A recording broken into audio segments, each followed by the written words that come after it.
Tarian singa, Imlek, tabuhan gendang. Ada yang tahu tiga hal itu identik dengan apa? Ya, barongsai. Kesenian unik ini biasa dimainkan ketika perayaan Tahun Baru Imlek, sekaligus menandai eratnya budaya komunitas Tionghoa khususnya di Indonesia.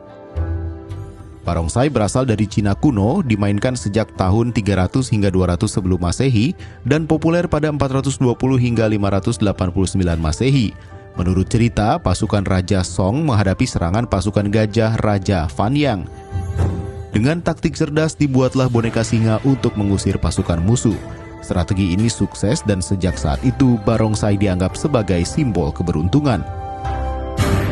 Tradisi pertunjukan barongsai mulai masuk ke Indonesia pada abad ke-17 bersamaan dengan migrasi warga Cina ke tanah air.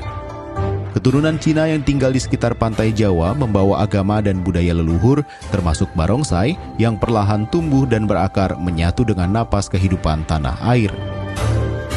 Barongsai umumnya dimainkan dua orang, satu berperan sebagai kepala dan yang lain jadi ekor. Bagian kepala singa diperankan oleh orang yang lebih ringan dan lincah, sedangkan bagian ekor dibawakan mereka yang lebih kuat.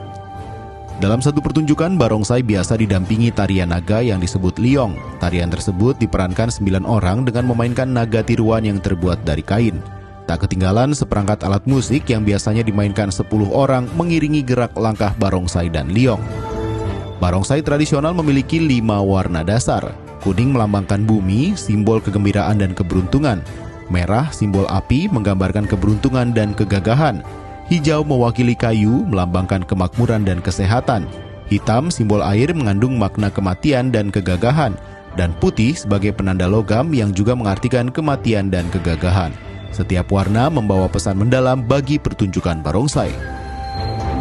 Di masa Orde Baru, komunitas Tionghoa terbungkam oleh diskriminasi. Instruksi Presiden nomor 14 tahun 1967 tentang agama kepercayaan dan adat istiadat Cina mengatakan, perayaan keagamaan dan adat Tionghoa tidak boleh dilakukan di muka umum, memaksa kesenian barongsai kehilangan panggungnya selama 32 tahun.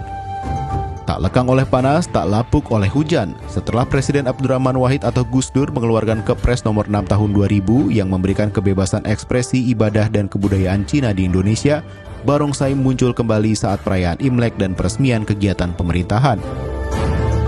Barongsai pun hidup kembali dan menjadi bagian penting dari perayaan Tahun Baru Imlek.